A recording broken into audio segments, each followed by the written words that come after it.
బేతాళ కథ. తాను తీసిన గొయ్యి. పట్టువదలని విక్రమార్కుడు చెట్టు వద్దకు తిరిగి వెళ్ళి చెట్టుపై నుంచి శవాన్ని దించి భుజాన వేసుకుని ఎప్పటిలాగే మౌనంగా శ్మశానం కేసి నడవసాగాడు. అప్పుడు శవంలోని బేతాళుడు, రాజా, ఈ అర్ధరాత్రి వేళ భీతి గొలిపే ఈ శ్మశానంలో పట్టు వీడక కార్యసాధన కోసం నువ్వు చేస్తున్న కృషి చూస్తుంటే ఎవరికైనా ఆశ్చర్యం కలగక మానదు. ఇంతకు నువ్విన్ని శ్రమలకు లోనవ్వడానికి కారణం ఏమైనా అద్భుత శక్తులు సంపాదించేందుకేమో తెలియదు. అలాంటి శక్తులు సాధించడానికి అనేక మార్గాలున్నాయి. అలాంటి వాటిలో తపస్సు ఒకటి. తపస్సంపన్నులైన సాధుపుంగవులకు అద్భుత శక్తులు లభించడంలో వింతేమీ లేదు. అయితే అలాంటి మహాపురుషులు ఆ శక్తులను తమ స్వార్థానికి కాక ఇతరుల మేలుకు మాత్రమే ఉపయోగిస్తారు. అలా కాక వాటిని తమ స్వప్రయోజనానికి ఉపయోగించతలచిన నాడు ఆ శక్తులు ఆశించిన కార్యం సాధించలేవు. కానీ సర్వసాధారణమైన ఈ ధర్మసూత్రానికి విరుద్ధంగా ఒకానొక సాధుపుంగవుడు స్వార్థం కాంక్షించి ఇచ్చిన వరం ఫలించింది. భవిష్యత్తులో నీకు మార్గదర్శకంగా ఉండేందుకు ఆ కథ చెబుతాను, శ్రమ తెలియకుండా విను అంటూ ఇలా చెప్పసాగాడు. పద్మాకరుడు, రత్నాకరుడు అనేవాళ్లు అన్నదమ్ములు. పద్మాకరుడు వ్యాపారంలో బాగా ఆర్జిస్తున్నాడు. తమ్ముణ్ణి కూడా తనతో కలవమన్నాడు. కానీ రత్నాకరుడు అందుకు ఒప్పుకోక, నాకు దూర ప్రాంతాలకు పోయి బాగా చదువుకోవాలని ఉంది, ఆస్తిలో నా వాటా నాకు పంచి ఇవ్వు అన్నాడు. పద్మాకరుడు పెద్దల సమక్షంలో తండ్రి తనకిచ్చిపోయిన ఆస్తిని 2 వాటాలు చేసి ఒక వాటాను తమ్ముడికిచ్చాడు. అది తీసుకుని రత్నాకరుడు ఎక్కడెక్కడి ప్రాంతాలు తిరిగి విలాసాలకు లొంగిపోతూ ఉన్నదంతా పోగొట్టుకుని మళ్లీ తిరిగి తన ఊరొచ్చాడు. అన్నకు మాత్రం బందిపోటు దొంగలు తన ఆస్తినంతా దోచుకున్నారని అబద్ధం చెప్పాడు. పద్మాకరుడు తమ్ముడి మాటలు నమ్మాడు. తన వద్దనే ఉండమని చెప్పాడు. రత్నాకరుడు అందుకు అంగీకరించక, ఆత్మగౌరవం ఉన్నవాడు తన కాళ్ల మీద తను నిలబడాలనుకుంటాడు. నీకు నా మీద నమ్మకం ఉంటే కొంత డబ్బు అప్పుగా ఇవ్వు, దాంతో వ్యాపారం చేసుకుని బాగుపడతాను అన్నాడు. ఈ మాటలకు పద్మాకరుడు నవ్వి, ఆత్మగౌరవం ఉన్నవాడు వ్యాపారం చేయాలనుకుంటే పెట్టుబడికి కూడా స్వయం కృషి మీదనే ఆధారపడాలి. నువ్వు సమర్థుడివి. నీ సమర్థత బయటపడాలంటే నీకు బాధ్యత తెలియాలి. బాధ్యత తెలియాలంటే పెళ్లి కావాలి. ఈ ఊళ్ళో ధనవర్ధండి కుమార్తె హేమాంగి నీకు అన్ని విధాలా తగిన భార్య. ఆమెను పెళ్లి చేసుకో. ఆమె అరణపు నగలతో వ్యాపారం ప్రారంభించు. పెళ్ళయ్యాక భార్యాభర్తలకు స్వపరభేదముండదు. కాబట్టి ఆమె డబ్బు వాడుకొనడం నీ ఆత్మగౌరవానికి అడ్డురాదు అని చెప్పాడు. నెల తిరక్కుండానే రత్నాకరుడికి హేమాంగితో పెళ్ళయింది. వ్యాపారంలో అంతగా రాణించకపోయినా అతడికి రోజులు బాగానే గడిచిపోతున్నాయి. క్రమంగా అతడికి 3 పిల్లలు కలిగారు. పద్మాకరుడికి మాత్రం శ్రీముఖుడొక్కడే కొడుకు. వాడికి 10 సంవత్సరాల వయసులో తల్లిపోయింది. పద్మాకరుడికి భార్య అంటే ప్రాణం. ఆమె పోగానే ఆయనకు జీవితం మీద విరక్తి పుట్టింది. ఆయన తమ్ముణ్ణి పిలిచి తన ఆస్తిని శ్రీముఖుణ్ణి అప్పగించి హిమాలయాలకు వెళ్ళిపోయాడు. ఆ విధంగా రత్నాకరుడు గొప్ప ఆస్తిపరుడయ్యాడు. హేమాంగి తెలివైనది కావటం వల్ల అతడు వ్యసనాలకు లోనై డబ్బు వృధా చేయటం సాగలేదు. అయితే ఆ భార్యాభర్తలకు శ్రీముఖుడి గురించి బెంగగా ఉండేది. ఆస్తి అంతా వాడిది. పెద్దయ్యాక ఆస్తి అంతా వాడికి అప్పచెప్పవలసి ఉంటుంది. మోసం చేస్తే ఊరు పెద్దలు ఊరుకోరు. కానీ వాడి ఆస్తిని తమ స్వంతం చేసుకోవాలని వాళ్లకు ఆశగా ఉంది. బాగా ఆలోచించగా వారికొక ఉపాయం తట్టింది. శ్రీముఖుణ్ణి మంచి మాటలతో వశపరుచుకుని ఎందుకు పనికిరాని వాడిగా తయారు చేయాలనుకున్నారు. ఒక రోజున రత్నాకరుడు శ్రీముఖుణ్ణి పిలిచి, చదువుకోవటం వల్ల నాకు చెడు అలవాట్లు అబ్బాయి. నా వాటా ఆస్తినంతా పాడు చేసుకున్నాను. మీ నాన్న నా చేత చదువు మానిపించాక నేను బాగుపడ్డాను. కాబట్టి నువ్వు కూడా చదువు మానేయి అన్నాడు. శ్రీముఖుడు చదువు మానేశాడు. ఈ ఊళ్ళో ఎందరో ఉండగా నిన్ను మీ నాన్న నాకే అప్పగించాడు. అంటే నా వల్ల మాత్రమే నీకు మంచి జరుగుతుందని ఆయన అభిప్రాయం. ఇక మీద నువ్వు నా మాట మాత్రమే వినాలి. ఎవరేమి చెప్పినా వినవద్దు అన్నాడు రత్నాకరుడు. అప్పటి నుంచి శ్రీముఖుడు చిన్నాన్న మాటలు మాత్రమే వింటున్నాడు. సంపదలు శాశ్వతం కాదు. అందుకే మనిషి కష్టపడి బతకడం నేర్చుకోవాలి. ఈ రోజు నుంచి నువ్వు ఇంటి పనులన్నీ చెయ్యి అన్నాడు రత్నాకరుడు. ఆనాటి నుంచి శ్రీముఖుడు ఆ ఇంట్లోని పనివాళ్లలో ఒకడైపోయాడు. నీ చేత పనులన్నీ చేయిస్తూ మేమెవ్వరం కష్టపడ్డం లేదేమన్న ఆలోచన నీకు రావచ్చు. ఆలోచన మనిషికి మేలు చేయదు, అపకారం చేస్తుంది. మీ అమ్మ పోగానే మీ నాన్నలో ఆలోచన ఎక్కువయింది. అందువల్లనే ఇల్లు వదిలి వెళ్ళిపోయాడు. ఆలోచనే లేకుంటే నీతోనే కలిసి ఉండేవాడు. కాబట్టి నువ్వు ఆలోచనా భారాన్ని నాకు వదిలిపెట్టు. మేమంతా నీ యజమానులమనుకో, మమ్మల్ని సేవించుకో, తప్పక నీకు మేలు జరుగుతుంది అన్నాడు రత్నాకరుడు. ఆ క్షణం నుంచి శ్రీముఖుడు ఆలోచించడం పూర్తిగా మానుకున్నాడు. అయితే అప్పుడప్పుడు వాడికి చిన్నాన్న బిడ్డల మీద కోపం వచ్చేది, చిన్నాన్న మీద చిరాకు కలుగుతుండేది.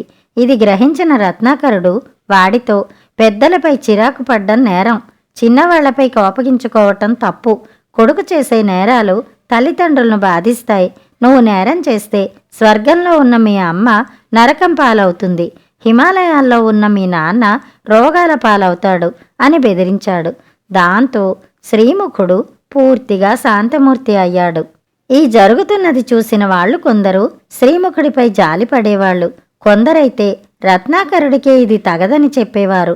రత్నాకరుడు నిరసనగా, వాడి తండ్రి సన్యాసి, వాడు సన్యాసిలా జీవించాలనుకున్నాడు. ఆనాటి శంకరుడి తర్వాత మా శ్రీముఖుడికే ఇది సాధ్యపడింది. మాకు అలా ఉండాలని ఉంది, కానీ ఆ అదృష్టం అందరికీ పట్టవద్దు. ఎంత కోరుకుంటే మాత్రం మా అదృష్టం వాడికి, వాడి అదృష్టం మాకు మారుతుందా అనేవాడు. ఈ మాటలు విన్నాక శ్రీముఖుడికి తను గొప్ప అదృష్టవంతుడని, ఆ అదృష్టం చిన్నాన్న వల్లనే కలిగిందని, ఎంత ప్రయత్నించినా ఆ అదృష్టం చిన్నాన్నను వరించడం లేదని అనుకున్నాడు. ఆ అభిప్రాయం వాడిలో క్రమంగా స్థిరపడిపోయింది.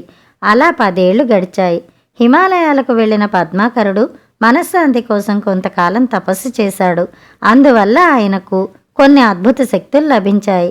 అప్పుడు ఆయనకు కొడుకును చూడాలని మనసు పుట్టింది. బయలుదేరి తన ఊరుకు వచ్చాడు. గడ్డాలు మీసాలు బాగా పెరిగిపోయిన పద్మాకరుణ్ణి రత్నాకరుడు గుర్తించలేదు. పద్మాకరుడు తమ్ముడికి తానెవరైంది చెప్పలేదు. సాధుపుంగవుడిలా ఆయన ఇంటి ముందు నిలబడితే నిజమే అనుకుని రత్నాకరుడు లోపలకు ఆహ్వానించాడు.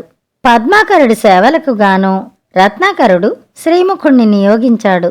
శ్రీముఖుడు భక్తి శ్రద్ధలతో పద్మాకరుడి అవసరాలు చూడసాగాడు. కొద్దిసేపటికే ఆయనకు ఆ ఇంట తన కొడుకు స్థానమేమిటో తెలిసిపోయింది. పద్మాకరుడు దుఃఖం ఆపుకోలేక, నాయనా, నువ్వీ ఇంటి యజమానివి, నీకిలా సేవక వృత్తిని స్వీకరించాల్సిన దౌర్భాగ్యం ఎలా పట్టింది అని అడిగాడు కొడుకును. ఇది నా దౌర్భాగ్యం కాదు, అదృష్టం అన్నాడు శ్రీముఖుడు వెంటనే. నీ చిన్నాన్న దుష్టుడు, నిన్ను మోసగించాడు అన్నాడు పద్మాకరుడు కసిగా. శ్రీముఖుడు తండ్రి వంక కోపంగా చూసి లోపలకు పరుగున వెళ్ళి రత్నాకరుడితో, ఆ సాధువు నిన్ను దుష్టుడని, మోసగాడని అంటున్నాడు. అది నేను భరించలేను, ఆయనకు సేవలు చెయ్యలేను అన్నాడు.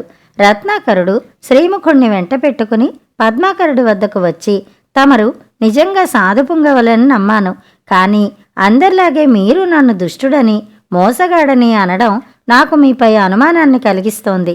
నా అన్న కొడుక్కు నేనంటే ప్రాణం, నా మీద ఈగ వాలనివ్వడని తమరు గ్రహించాలి అన్నాడు. అందుకు పద్మాకరుడు కోపంగా, నేను నిజంగా సాధుపుంగవుణ్ణే, నీ మోసాన్ని గ్రహించాను. నా మీద నీకున్న అనుమానాన్ని పోగొట్టడానికి గాను శ్రీముఖుడికి నేనొక వరం ఇవ్వదలిచాను అంటూ కుమారుడి కేసు చూస్తూ, ఇతరులకే హాని కలగకుండా నీకేం కావాలో కోరుకోనాయనా అన్నాడు. శ్రీముఖుడు రత్నాకరుడి వంక చూశాడు. రత్నాకరుడు కోరుకోమన్నట్టు సైగ చేశాడు. నేను చాలా అదృష్టవంతుణ్ణి, నా గురించి అన్నీ ఆలోచించే చిన్నాన్న ఉన్నాడు, అందువల్ల నాకే కోరికలు లేవు అన్నాడు శ్రీముఖుడు. రత్నాకరుడు గర్వంగా నవ్వి, చూశారు కదా, నా అన్న కొడుకు తన గురించి ఆలోచించుకోవాలన్న ధ్యాస కూడా లేదు అన్నాడు. అప్పటికి పద్మాకరుడికి పరిస్థితి పూర్తిగా అర్థమైంది. తన తమ్ముడు శ్రీముఖుణ్ణి ఎందుకు పనికిరానివాడిగా చేశాడు.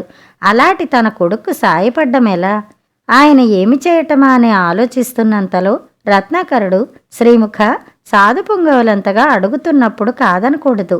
నీకే కోరికలు లేకపోతే నీ చిన్నాన్నను సంతోషపెట్టే వరం ఏదైనా అడుగు, వారు తప్పక ఇస్తారు అన్నాడు. శ్రీముఖుడు క్షణం కూడా తటపటాయించకుండా, ఇక మీదట నా అదృష్టమంతా చిన్నాన్నది కావాలి, చిన్నాన్న అదృష్టమంతా నాది కావాలి, ఆయన్ను సంతోషపెట్టే వరం నాకు తెలిసి ఇదొక్కటే అన్నాడు. తథాస్తు అన్నాడు పద్మాకరుడు. ఆ వరం వెంటనే ఫలించింది. ఆ రోజు నుంచి శ్రీముఖుడా ఇంటి యజమాని అయ్యాడు. రత్నాకరుడు కుటుంబంతో సహా ఆ ఇంటి సేవకుల్లో కలిశాడు. పద్మాకరుడు తానెవ్వరో చెప్పకుండానే హిమాలయాలకు తిరిగి వెళ్ళాడు. బేతాళుడు ఈ కథ చెప్పి, రాజా, తాంత్రికులు తప్ప సాధువులైన వాళ్ళెవరూ తమకు లభించిన శక్తులను స్వార్థానికి ఉపయోగించుకోరు. అలా చేయటం సాధులక్షణం కాకపోగా అవి ఆశించిన ఫలితాన్నివ్వవు. అయినా పద్మాకరుడు స్వార్థబుద్ధితో తన కొడుకు మేలు కోరి తమ్ముడుకు కీడు చేసే వరం ఇచ్చినా ఫలించింది. ఇది వింతగానో ధర్మసంకరంగానో లేదా? ఈ సందేహాలకు సమాధానం తెలిసి కూడా చెప్పకపోయావో నీ తల పగిలిపోతుంది అన్నాడు. దానికి విక్రమార్కుడు, దురాశాపరుడైన రత్నాకరుడు ఆత్మబంధువునన్న సంగతి కూడా మరిచి శ్రీముఖుణ్ణి సొంత ఆలోచన అంటూ లేనివాడుగా చేస్తూ క్రమంగా వాణ్ణొక జడప్రాయుడి స్థాయికి దిగజార్చి తాను తీసిన గోతిలో తానే పడ్డాడు. నయవంచకుడైన రత్నాకరుడి పొగడ్తలు నమ్మిన శ్రీముఖుడికి తను అదృష్టవంతుడని, చిన్నాన దురదృష్టవంతుడని గట్టి నమ్మకం ఏర్పడిపోయింది. ఇతరులకు హాని కలిగించాలని కాక పరోపకార బుద్ధితోనే వాడు వరం కోరటం వల్ల అది వెంటనే ఫలించింది. సాధు సన్యాసులే కాక అలా కానివారు కూడా చేతనైతే దుష్టుల్ని శిక్షించడం అన్ని విధాలా ధర్మసమ్మతం అనిపించుకుంటుంది. పద్మాకరుడు కావాలనుకుంటే తనకున్న అద్భుత శక్తులను ఉపయోగించి తమ్ముణ్ణి శపించగలడు. లేక ఊరి పెద్దలకు తనెవరైంది చెప్పి అందరూ దుష్టుడని భావించే అతణ్ణి ఊరి నుంచి తరిమించి వేయగలడు. దుష్టుల్ని శిక్షించడం ప్రజాహితం, ధర్మసమ్మతం. ఇందులో స్వార్థం లేదా ధర్మసంకరం అంటూ లేసమాత్రం కూడా ఉండదు అన్నాడు. రాజుకు ఈ విధంగా మౌనభంగం కలగ్గానే బేతాళుడు శవంతో సహా మాయమై తిరిగి చెట్టెక్కాడు. కథ సమాప్తం.